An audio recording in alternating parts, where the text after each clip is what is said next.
Selamat datang kembali di channel Anime Zoan. Kali ini, Anime Zoan akan membahas 5 karakter yang berpotensi menjadi anggota ke-10 kelompok bajak laut topi jerami, di mana semua karakter yang akan disebutkan nanti hanya berdasarkan spekulasi kami sendiri dan tidak merujuk kepada teori apapun. Awal mula Luffy mulai petualangan sebagai bajak laut, ia mengatakan ingin mempunyai setidaknya 10 anggota atau nakama di dalam kelompoknya, yang berarti Luffy sendiri sebagai kapten tidak termasuk ke dalam hitungan. Setelah kehadiran Jinbe sebagai nakama ke-9, masih ada kemungkinan untuk Luffy merekrut setidaknya 1 orang lagi di dalam kelompoknya.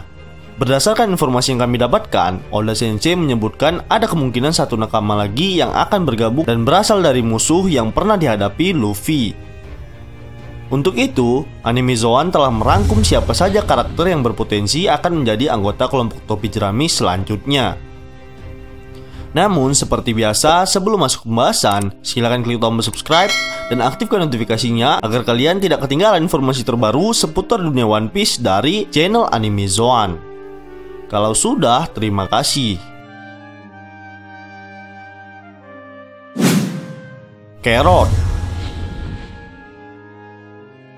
Carrot memang sudah sejak lama diprediksi oleh para fans akan menjadi nakama selanjutnya. Selain ia berasal dari suku Ming, ras yang belum ada di dalam kelompok topi jerami, kemampuannya sebagai seorang petarung tidak bisa dianggap remeh. Hal itu dibuktikan dari pertarungannya melawan bajak laut Big Mom, di mana ia sanggup menghabisi satu isi kapal kroco bajak laut Big Mom seorang diri dengan mode sulong khas suku Ming. Tentu saja hal itu membuat Carrot tidak akan sia-sia bergabung dengan kelompok topi jerami. Selain itu, kemampuan melompatnya serta kecepatannya dianggap berguna untuk mengintai musuh.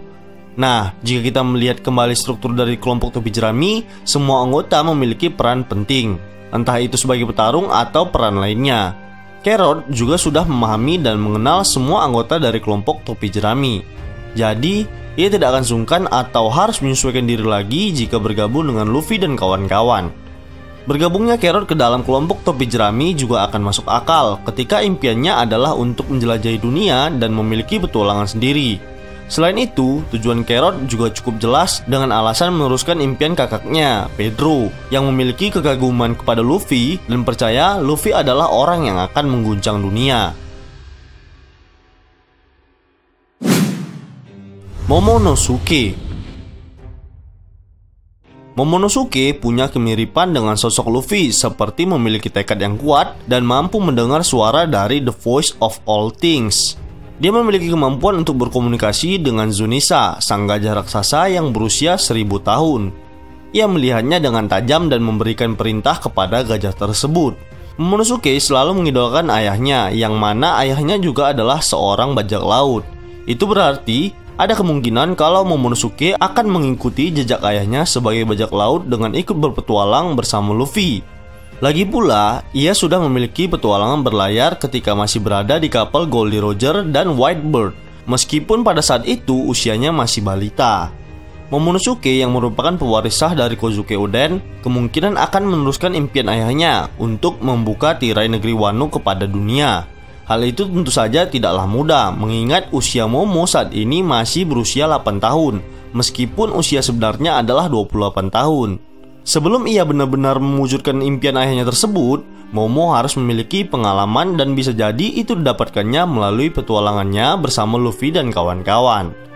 Selain itu, ada kesamaan pola cerita antara Luffy dan Roger, di mana saat itu Roger memiliki pemula seperti Shanks, dan kemungkinan Luffy bisa jadi merekrut Momo sebagai pemula dan mengajarkan semua yang ia ketahui pada Momo. Dan ingat, Momonosuke juga memiliki seorang guru berpedang, yaitu si tukang nyasar, Zoro.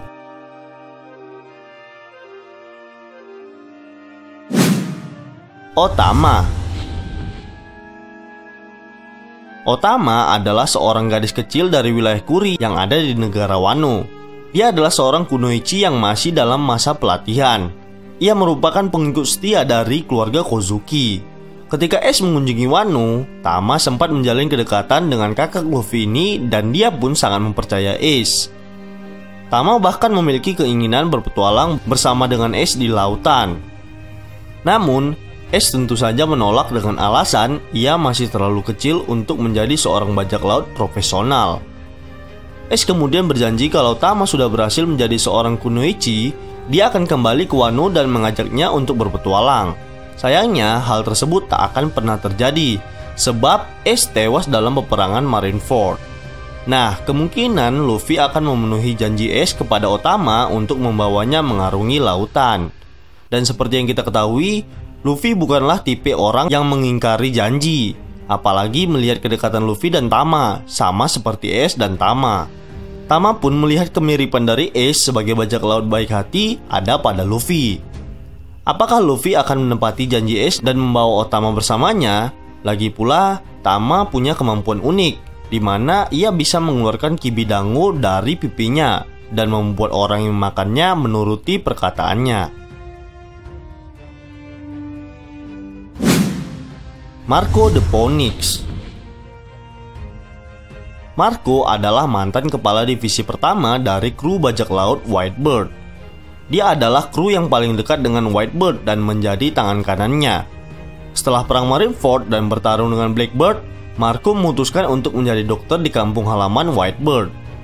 Perlu diketahui, perintah terakhir Whitebird kepada Marco adalah untuk melindungi Luffy dengan seluruh kekuatannya. Dengan permintaan terakhir Whitebird tersebut, kemungkinan Marco akan melindungi Luffy dengan bergabung menjadi kelompoknya. Bergabungnya Marco akan menambah kekuatan besar di kelompok barbar ini. Namun, menurut kami, dengan kehadiran Jinbe saja sudah merusak harmoni dari trio maut kelompok topi jerami.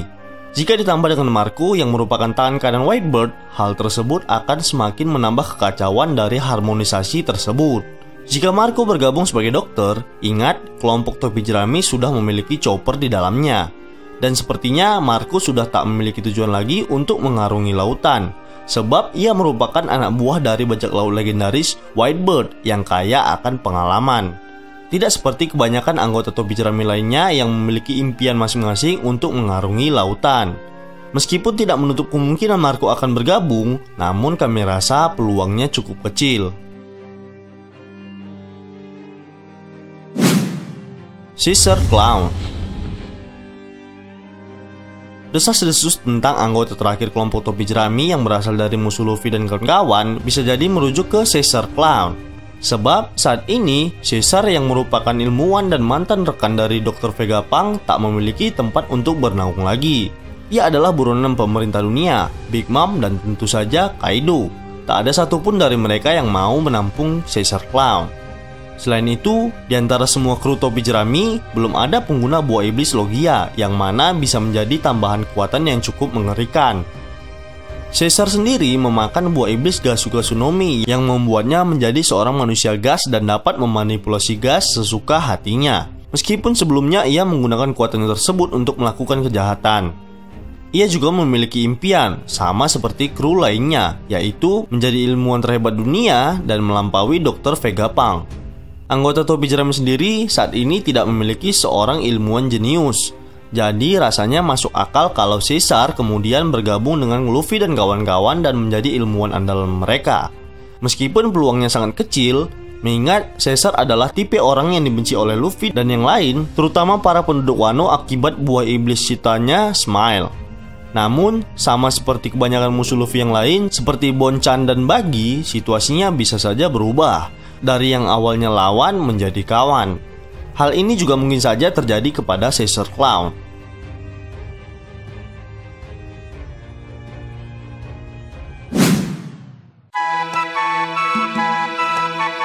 Nah, itulah tadi sedikit pembahasan tentang karakter yang berpotensi untuk menjadi nakama topi jerami selanjutnya. Bagaimana menurut kalian? Apakah kalian setuju, wahai netizen yang budiman?